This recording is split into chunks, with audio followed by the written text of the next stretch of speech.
Welcome to listen TV. So ప్రస్తుతం మనం రేవంత్ రెడ్డి గారు తెలంగాణ సీఎం రేవంత్ రెడ్డి గారు ఇంటి దగ్గర ఉన్నాం ప్రజెంట్. ఇక్కడైతే గురుకులు అభ్యర్థులకు సంబంధించి కొంచెం ధర్నా అయితే జరుగుతుంది. ఇక్కడ బైఠాయించడం జరిగింది.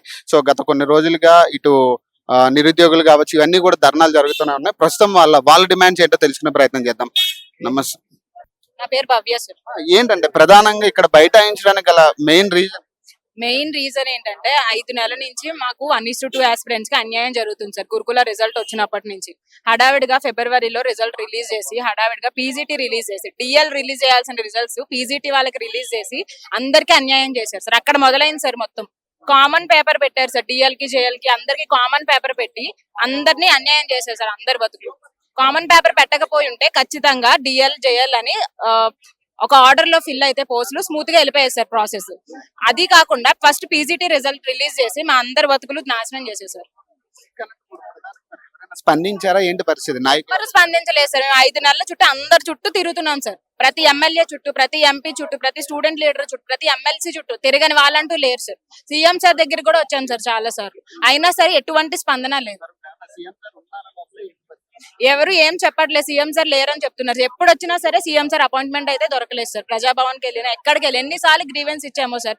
అయినా సరే ఎటువంటి స్పందన లేదు సార్. కాంగ్రెస్ ఇప్పుడు నిరుద్యోగులకు కానీ వీటికి అండగా ఉంటాననే కదా చెప్పడం జరిగింది. వాళ్ళు కూడా నాయకులు చాలా మంది ఏమన్నారు, మీకు ఏదైనా ఇష్యూ ఉంటే మమ్మల్ని వచ్చి కలవండి డైరెక్ట్ గా అని చెప్తున్నారు. మరి దీనికి ఏం చెప్తారు సార్? అందరినీ కలిసాం సార్. మా పరిస్థితి ఎలా అయిపోయిందంటే అగమ్య చోరంగా అయిపోయింది సార్. అసలు మాకు ఎటెల్లాలో దిక్కుతో వచ్చట్లేదు సార్. ఎవరిని అడగాలో తెలియట్లేదు. అందరిని మంత్రులు ఏమంటున్నారంటే మేము ఎస్కలేట్ చేస్తాం మ్యాటర్ అని అంటున్నారు. ట్రిప్ బోర్డు ఏం చెప్తుందంటే గవర్నమెంట్ ఏం చెప్తే అదే చేస్తాం అంటున్నారు. మూడు ఇంటరిమ్ ఆర్డర్స్ ఉన్నాయి సార్ హైకోర్టు నుంచి, డౌన్ మెరిట్ లిస్ట్ లో ఫిల్ చేయమని. ఒక్క ఆర్డర్ కి సమాధానం లేదు సార్. సుప్రీంకోర్టు ఆర్డర్స్ ఉన్నాయి, హైకోర్టు ఆర్డర్స్ ఉన్నాయి. అయినా సరే ఎవ్వరు మమ్మల్ని పట్టించుకోవట్లేదు సార్.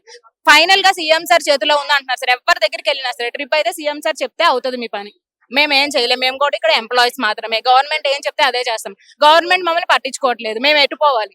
మా పిల్లల్ని వదిలేసి, ఫ్యామిలీస్ ని వదిలేసి 2-3 సంవత్సరాల నుంచి కోచింగ్ సెంటర్ లో పడి కోచింగ్ తీసుకుని సాధించుకున్న జాబ్స్ అడుగుతున్నాం. మేమేం ఫ్రీగా ఇమ్మని అడగట్లేదు.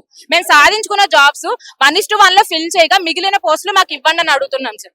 మేమేం ఫ్రీగా అడగట్లేదు. నిరుద్యోగుల సమస్య అర్థం చేసుకుని 2 డేస్ లో వెబ్ నోట్ రిలీజ్ అయిపోతే గనక మాకు చావడం తప్ప వేరే గతి లేదు సార్. ఇక్కడ పోలీసులు కూడా వాళ్ళని లేపే ఇదైతే చేస్తున్నారు. సో చూద్దాం అంటే ప్రస్తుతం ఎలా ఉంటది ఇక్కడ పరిస్థితి. సో ఇక్కడ చాలా మంది అంటే పోలీసులతో మాట్లాడడం కూడా జరుగుతుంది. పోలీసులు కూడా వీళ్ళతో అభ్యర్థులతో మాట్లాడడం జరుగుతుంది. సో చూద్దాం ఎలాంటి పరిణామాలు చోటు చేసుకోబోతున్నాయి అనేది చూడాల్సిన పరిస్థితి. వీళ్ళైతే ప్రధానంగా వీళ్ళ డిమాండ్స్ నెరవేరకపోతే మాకు చావు తప్ప వేరే దిక్కు లేదన్నట్టుగా చెప్పడం జరుగుతుంది. సో చూద్దాం ఎలాంటి పరిణామాలు ఎదురవుతాయి. సో